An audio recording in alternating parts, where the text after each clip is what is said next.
ওই দেখ ঘটা, সকাল সকাল নজরদারি করতে এসে কাজ হয়েছে।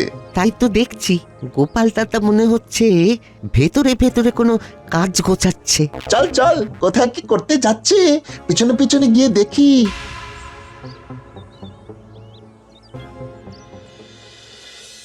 কই রে, গোপাল দাদু তো এখনো মন ভালো করার মতো কোনো খবর দিল না। তাহলে আর কি করবি? মন খারাপ করেই থাক, এবারে আর আমাদের রং খেলা হবে না। কিরে, সব কটা মাথায় এক হয়ে কি গুজগুজ ফুসফুস করছিস? কি আর করব, ভাবছি সবাই কত কত রং নিয়ে খেলবে আর আমরা করে দেখব। শুধু দেখলে হবে, খরচা আছে। কি আর খরচা করব? রং খেলতেই পারবো না তো রং কিনবো কি করে? আয়, আর মন খারাপ করতে হবে না, আমার সঙ্গে চল, তোদের রঙের ঠিক একটা ব্যবস্থা হয়ে যাবে। পাচ্ছে বই কি, কৃষ্ণচন্দ্রকে বিপদে ফেলতে পারলেই তো লাভ। কিভাবে কৃষ্ণচন্দ্রকে বিপদে ফেলা যায় সেইটাই এবার ভাবতে হবে। ও তাহলে এই কথা ভেবে ভেবেই আপনার মনটা খচখচ করছে। হ্যাঁ হ্যাঁ, বেশ কয়েকদিন হয়ে গেল কিন্তু কৃষ্ণচন্দ্রের মুখে চুনকালি মাখাতে পারলাম না, তাই মেজাজটা কেমন ম্যারম্যার করছে।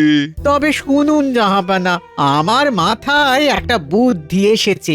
এতে করে আপনি শুধু চুনকালি কেন, আরো অনেক রঙই তো লাগাতে পারবেন ওই ওই মহারাজ কৃষ্ণচন্দ্রের মুখে। ঠিক আছে ঠিক আছে, এখন বেশি কায়দা না করে কাজের কথাটা বলো দেখি। সামনেই তো দোল উৎসব, কৃষ্ণনগরে সবাই রং খেলায় মেতে উঠবে। বেশ তো, তারপর তারপর কি হবে? এই সুযোগেই আপনি মহারাজ কৃষ্ণচন্দ্রকে জব্দ করবেন। ওই রং খেলার বাহানায় একেবারে ল্যাজে গোবরে করে দেবেন জাহাপানা। ব্যাস ব্যাস ব্যাস ব্যাস ব্যাস ব্যাস, আর বলতে হবে না, বাকিটা আমি ঠিক মনের মতন করে সাজিয়ে নেব। এবার দেখি কৃষ্ণচন্দ্র তুই কি করে বাঁচো আমার হাত থেকে।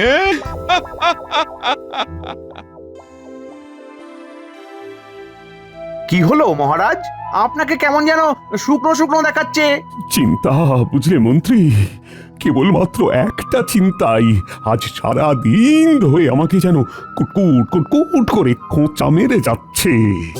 কি কুটকুটে চিন্তা রে বাবা। আহ, তবে আর কি বলছি, নবাব আসছেন কৃষ্ণনগরে দোল উৎসব দেখতে। আহ, তিনি যে এসে কি বায়না করবেন সেটাই তো বুঝে উঠতে পারছি না। ফলের ছলের অভাব হয় না, এই হরেক রকম বায়না সামলাতেই হবে। আর সেভাবেই আমাদের প্রস্তুত থাকতে হবে।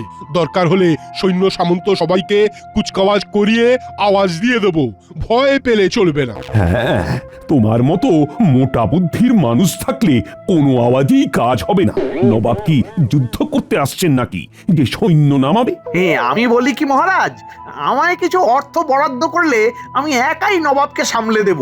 রসে বসে ঠিক বশ করে ফেলবো ওকে। মন্ত্রী মশাই বশ করুন না করুন, নবাব যে ফোঁস করবেই সেটা আমি এখন থেকেই বেশ দেখতে পাচ্ছি। তুমি আবার দেখবে না, তুমি যে সব জানতা চাটনিওলা। গোপাল ঠিকই বলেছে, নবাবকে সামলাতে অর্থ নয় বুদ্ধির প্রয়োজন। তাই গোপালই ভরসা। তাহলে আপনিও নিশ্চিত থাকুন মহারাজ, দোলের দিন গোপাল আপনার মুখে চুনকালি মাখাবেই মাখাবে।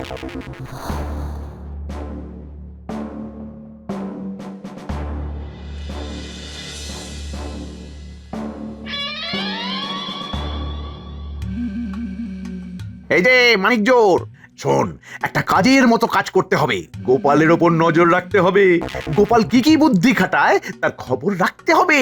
গোপালের চালের পাল্টা চাল চালবো আমি। ব্যাস ব্যাস ব্যাস, কি করতে হবে বুঝে গেছি। তবে হাতে যতক্ষণ না কিছু পড়ছে ততক্ষণ হাতটা ঠিক গরম হচ্ছে না, এই যা। সেসব ব্যাপারে ভাবতে হবে না, আমি যথা সময়ে যথা কাজ করে দেব। এবার আমি এমন প্যাচ কষবো যে গোপালকেও জব্দ করে দেব, আর গোপালের ওপর মহারাজের বিশ্বাসের বেলুনও ফুটো করে দেব। না, তাহলে তো নজর রাখতেই হবে, হাজার হোক কর্তার ইচ্ছেতেই কর্ম। এবার যাকে বলে এক ঢিলে দুই পাখি মারবো।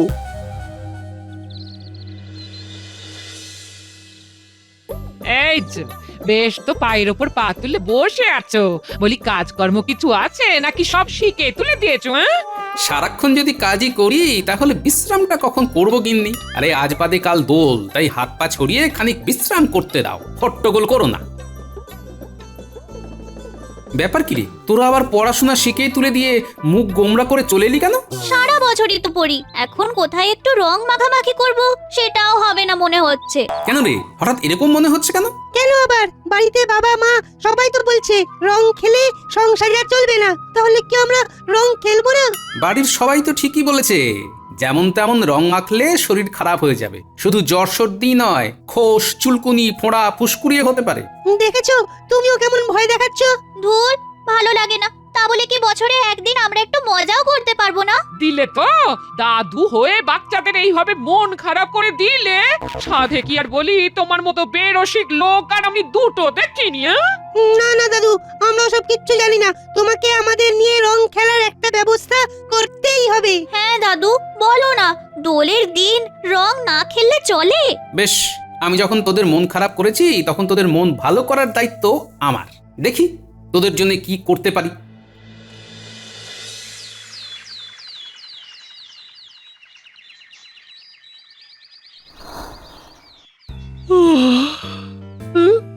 কি এদিক ওদিক কোনো দিকে তো দেখতে পাচ্ছি না।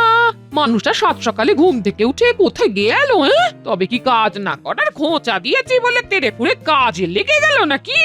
এই তো আমি এসে গেছি গিন্নি, একেবারে ফুলে ফুলে দুলে দুলে। সে তো দেখতেই পাচ্ছি, কিন্তু তোমার হলোটা কি বলতো? এবার কি কাজকর্ম ছেড়ে ধর্মে মন দেবে?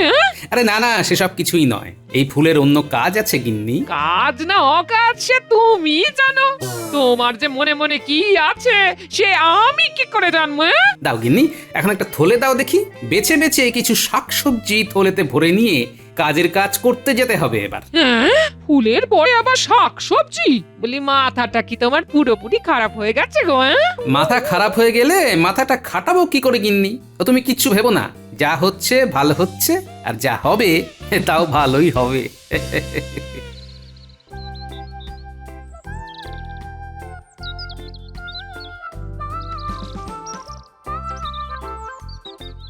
ওই দেখ ঘটা, সকাল সকাল নজরদারি করতে এসে কাজ হয়েছে। তাই তো দেখছি গোপাল দাদা মনে হচ্ছে ভেতরে ভেতরে কোনো কাজ গোছাচ্ছে। চল চল, কোথায় কি করতে যাচ্ছে পিছনে পিছনে গিয়ে দেখি।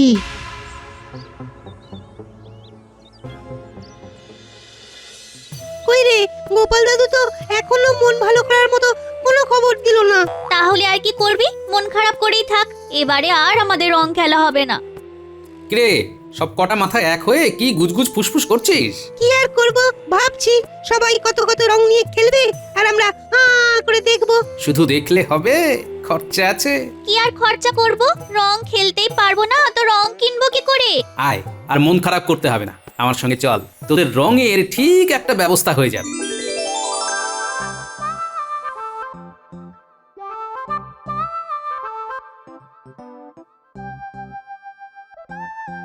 এই যে বিজ্ঞানী, কাজের কাজ কি হলো শুনি? ও গোপাল, এসে পড়েছো? সে তো পড়েইছি, তবে একা নয়, একেবারে দলবল নিয়ে হাজির হয়েছি। এদের যার তর সইছে না। না না, আর অপেক্ষা করতে হবে না। তোমার বুদ্ধি কাজে লাগিয়েই ফুলের পাপড়ি দিয়ে, ভেষজ, আবির আর বিভিন্ন শাকসবজির রস দিয়ে রং বানিয়ে ফেলেছি আমি। হ্যাঁ, তার মানে আমরা এবারে রং খেলতে পারবো? এই রং আর আবির মাখলে তো আমাদের শরীর খারাপ হবে না। ঠিক বলেছিস, নিজে সুস্থ থাকবো আর অন্যদেরও থাকার ব্যবস্থা করব। হ্যাঁ, এই নাও, এবার তোমরা খুশি খুশি রং খেলো। হ্যাঁ, বাচ্চারা না হয় খুশি হয়েছে, কিন্তু শুধু বাচ্চাদের খুশি করলেই তো হবে না, এবার তো নবাবকেও খুশি করতে হবে। বলো কি, নবাব যে কি সে খুশি হবেন সে কি জানি নাকি? জানি না, তবে জেনে যেতে কতক্ষণ, আর একবার জেনে গেলে নবাবকেও জব্দ করা যাবে। তার মানে এই জন্য বিজ্ঞানীর বাড়িতে আসা যাওয়া করছিল গোপাল দাদা। হ্যাঁ, চল চল চল, মন্ত্রী মশাইয়ের কান গরম করি গিয়ে।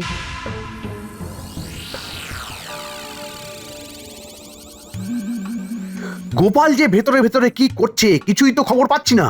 আর ওই অকর্মার ঢেকি বটা ঘটাও তো কই কিছুই বলছে না। ওদিকে মহারাজও তো কাল সকালেই সবাইকে হাজির হতে বলেছেন নিজের নিজের পরিকল্পনা জানাতে। না না না না না না না না, এইভাবে হাত পা গুটিয়ে বসে থাকলে যে এবারেও গোপালই বাজি মেরে বেরিয়ে যাবে। উফ, মারামারি কিছু করবে কিনা জানি না, তবে মাখামাখি নিশ্চয়ই হবে।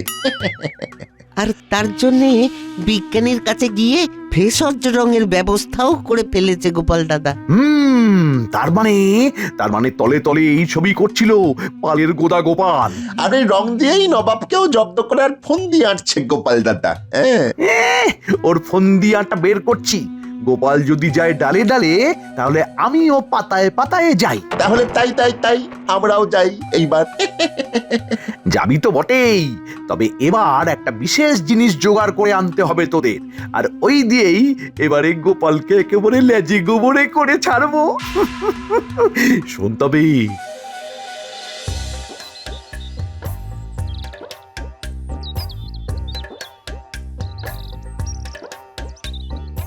এই তো সবাই হাজির হয়ে গেছো দেখছি। আগে মহারাজ ডেকেছেন বলে কথা, হাজির না হয়ে উপায় আছে নাকি? বুঝলে, কাল দোলের দিনই নবাব আসছেন। হ্যাঁ, এবার বলো দেখি তাকে কিভাবে রঙিন অভ্যর্থনা জানানো যায়। হ্যাঁ, সেই পরিকল্পনাটাই সকলের পূর্বে করে নেওয়া চাই। হাজার হোক অতিথি দেবো ভব। আমি তো ঠিক করেই নিয়েছি, আমি রং ভরা বেলুন ফাটাবো একেবারে ফটাস ফটাস করে এইভাবে। হ্যাঁ। এই যা, ফাটছে না কেন? তোমার যা পরিকল্পনা দেখছি, তাতে বেলুন না ফাটলেও নবাব আমাদের পটকা ফাটিয়েই ছাড়বেন। আমি ভাই ওইসবে নাই, আমি শুধু রঙিন ওড়না ওড়াই। মা, পায়ে পায়ে ওড়না, ছাড় না আমায়, ছাড় না। বোঝো ঠেলা। এই মরেছে, এই পিচকারিও যে কাজ করে না। রং চড়ে যে নবাবকে আমন্ত্রণ জানাবো, সেটাও তো হচ্ছে না দেখছি। না না না না না না, আমি বেশ ভালোই বুঝতে পারছি যে কাল কি হবে। তোমাদের উপর ভরসা করাই আমার ভুল হয়েছে। মহারাজ, এখনই অত ভেঙে পড়ছেন কেন মহারাজ? চিন্তা নেই, সবকিছু তালগোল পাকিয়ে গেলেও গোপালের মস্তিষ্ক প্রসূত বিজ্ঞানীর ভেষজ আবির আর রং ঠিক কাজে দেবে। গোপাল সেগুলো আগে ভাগেই ব্যবস্থা করে রেখেছে।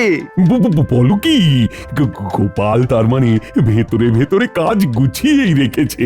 মন্ত্রীমশাই এই কথা জানলো কি করে? তার মানে খবর আগে ভাগেই মন্ত্রীমশাইয়ের কানে পৌঁছে যাচ্ছে। হ্যাঁ, আর মন্ত্রীমশাইয়ের গলায় যেন আমার জন্য একেবারে মধু ঝরছে। না না না, এবার তাহলে সেই মতো ব্যবস্থা নিতে হবে।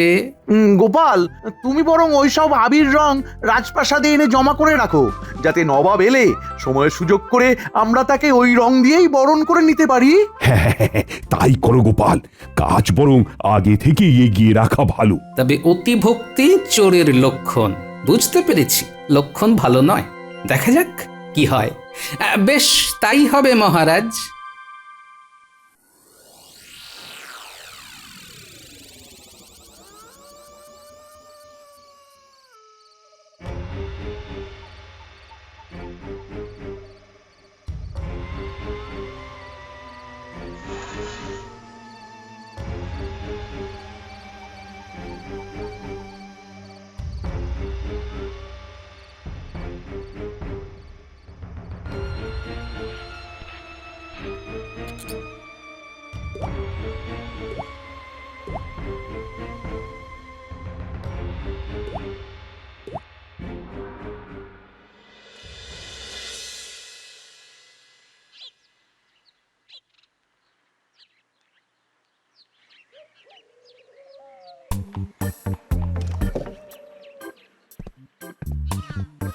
আসুন আসুন, আমাদের কি সৌভাগ্য, স্বয়ং নবাব বাহাদুর এসেছেন আমাদের রাজ্যের দোল উৎসবে।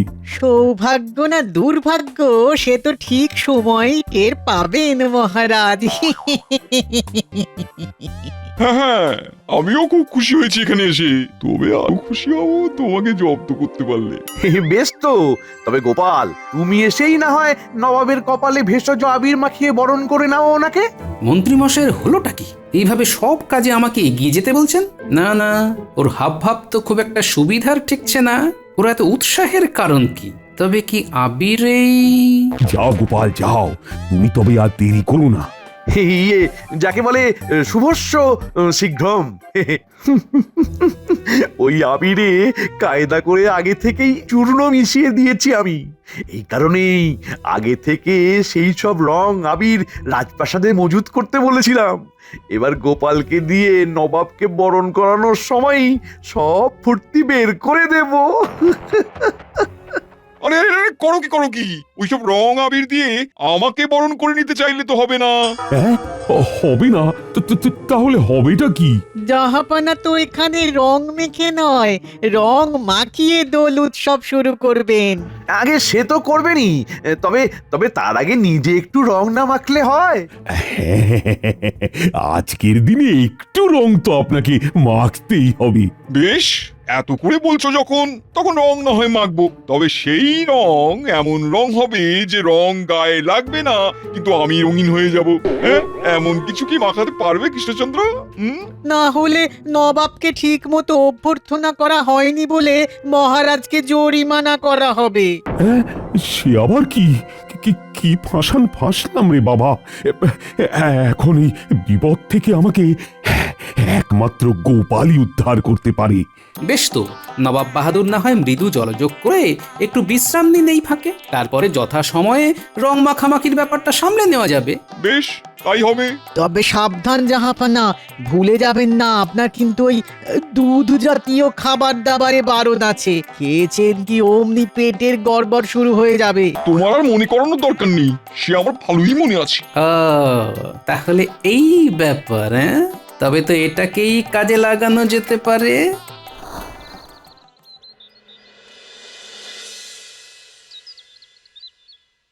বেশ খানিকক্ষণ তো হয়ে গেল, কই এখনো তো খাবার দাবার কিছু এলো না। এদিকে পেটে যে ছুঁচো ছোটাছুটি শুরু করে দিয়েছে। মনে হচ্ছে আপনার জন্য বিশেষ খাবার বানাচ্ছে। বানাচ্ছে তো বানাচ্ছি, সেই খাবার আস্তে আস্তে যে আমার খিদেটাই মরে যাবে। এই রে, নবাবের মনে হচ্ছে জোর খিদে পেয়ে গেছে, তবে আর অপেক্ষা করতে হবে না। এই যে আপনার জন্য একেবারে ডালি সাজিয়ে নিয়ে এসেছি। কই কি এনেছো দেখি? এই মরেছে জাহাপানা, এ তো ছানার পায়েস, রাবড়ি, আমদই, দুধ পুলি। তাড়াতাড়ির মধ্যে এগুলোই যে পাতে দেওয়া গেল এখন। এই দিয়েই না হয় জলযোগটা সেরে ফেলুন জাহাপানা। কিন্তু এসব যে আপনার চলে না জাহাপানা। চলে চলে চলে, খুব চলে। এদিকে আমি মরছি খিদের জ্বালায়, আর উজির কিনা বাজ বিচার করছে।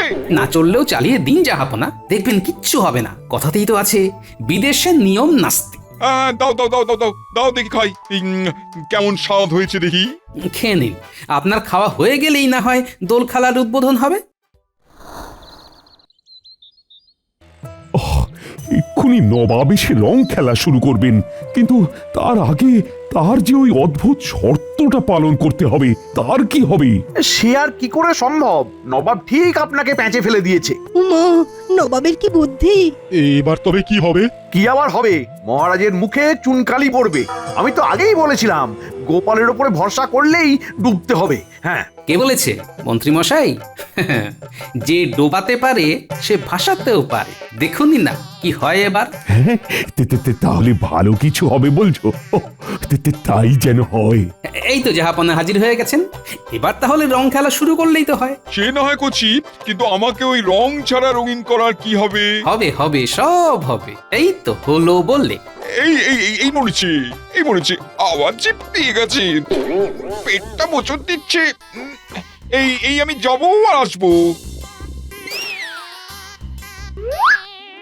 এই তো নবাব ফিরে এসেছেন। হ্যাঁ, এবার তাহলে শুরু করা যাক। হ্যাঁ, শুরু করলেই করা যায়, কিন্তু আমাকে মনে হচ্ছে আবার যেতে হবে। এই আমি যাবো আর আসবো। বারবার বারণ করেছিলাম, এবার বুঝুন ঠেলা। বারণ করলেই হবে? এদিকে আমার তো কাজের কাজ করা হয়ে গেছে। এইবারে হয়েছে। না না না, মানে আমি আবার শিখেছি। কিন্তু আবার যদি দৌড় লাগান তখন কি হবে? বারবার প্রজাদের সামনে এইভাবে ছোটাছুটি করে যে আপনার মান সম্মান এমনিতেই ধুলোয় মিশে গেছে জাহাপনা। এবার আবার গেলে আপনার অবিবেচকের মতো কাজের জন্যই যে সারা কৃষ্ণনগরেই রং খেলা আটকে আছে। না না, আমি সত্যিই লজ্জিত। এইভাবে যে একটা গন্ডগোল হয়ে যাবে সেটা ভাবতে পারিনি আগে। তবে আমি রং খেলা উদ্বোধন না করলেও আমাকে রং ছাড়া রঙিন করার ব্যাপারটা তো করতে পারোনি তোমরা। হ্যাঁ হ্যাঁ, সেটার কি হবে? নবাব কিন্তু কিছুই বলেননি, আবার ঠিক প্যাঁচে ফেলে দিয়েছেন। এবার গোপাল জব্দ হবে। এই তো কি মানে বাবা, মানে কথাতে তো এটাও আছে জাহাপনা যে লজ্জায় রাঙা হয়ে যাওয়া। আর রাঙা মানে লাল। আপনি যখন নিজে মুখেই বলেছেন যে আপনি ভীষণ লজ্জিত, তখন তাহলে এটাও স্বীকার করে নিয়েছেন যে লজ্জায় আপনি রাঙা মানে লাল হয়ে গেছেন। ব্যাস ব্যাস, তাহলেই তো রং ছাড়াই রঙিন হয়ে গেলেন নবাব। তা রং মাখতে আর বাকিটা কি থাকে? এই রে, তাই তো। আপনি ফেঁসে গেছেন জাহাপানা। আরে কি মুশকিল, গোপাল যে আবার জিতে গেল দেখছি। আমি সত্যি গোপালের বুদ্ধির কাছে হেরে গেছি এবার। তবে এখন আর রং খেলা শুরু করতে অসুবিধে নেই, কিন্তু এই খেলা হবে কি করে? এই রাজ্যের একটা সংস্কারও আছে জাহাপনা। অতিথি প্রথমে রাজ্যের মন্ত্রীকে আবির মাখিয়ে দেন, তারপরেই খেলা শুরু হয়। এমন নিয়মও আছে নাকি? তবে থাক না থাক, গোপাল যখন বলছে তখন চালু করতে আর অসুবিধে কি? তাই নাকি? তবে আমি এক্ষুনি তাই করছি। দাঁড়ান নবাব বাহাদুর, তার আগে এই দস্তানা জোড়া পরে নিন, তারপর মন্ত্রী মশাইয়ের গালে আবির লাগান। দস্তানা পড়লে আপনার হাতে রং লাগবে না, আপনি তো রং মাখবেন না, তাই এই ব্যবস্থা আর কি। একবার মন্ত্রী মশাইকে আবির মাখাক, তারপর মজা দেখবে। এই মরেছে, আমি কেন? না না না না, মানে মানে আমাকে ছেড়ে দিন জাহাপনা। মানে মানে আমি তো ঠিক। এই না না করে হাতের কাছে আসো দেখি। ওরে ওরে ওরে বাবারে, ওরে বাবারে, জ্বলে গেল রে, জ্বলে গেল রে। আমার দেওয়া বিছুটি চূর্ণ আমার রে ফসকা ফেলে দিল রে। ওরে বাবারে, যা ভেবেছিলাম ঠিক তাই। আমার আনা আবিরে বিছুটি চূর্ণ মিশিয়ে দিয়ে আমাকে বেকায়দায় ফেলার বুদ্ধি এঁটেছিল মন্ত্রী মশাই। এটা আবার কি হলো? তেমন কিছু না, ওই এক ঢিলে একেবারে দু পাখি ঘায়েল হয়ে গেল। এদিকে আপনি রং না মেখেও লাল, ওদিকে মন্ত্রীর চালে মন্ত্রী নিজেই কুপোকাত। মন্ত্রী মশাইয়ের জোরাজুরি দেখেই আমি বুঝতে পেরেছিলাম উনি ভিতরে ভিতরে কোনো ফন্দি এঁটেছেন। তাই আমিও ওই দস্তানা জোড়া সঙ্গে করে নিয়ে এসেছিলাম। তবে আমরা ছাড়ছি না, সবাইকে রং মাখাবো আমরা। আমিও কিন্তু একেবারে রং গুলে তৈরি হয়ে এসেছি। এতক্ষণে বেশ দোল দোল মানে রঙের খেলা হবে বলে মনে হচ্ছে। আকাশে বাতাসে কেমন যেন একটা রং রং গন্ধ। এই কৃষ্ণনগরের দোল বেশ জাঁকিয়েই হয় বটে। তবে সবই গোপালের জন্য। তাই তো বলি, গোপালের ওপর চোখ বন্ধ করে ভরসা করা যায়।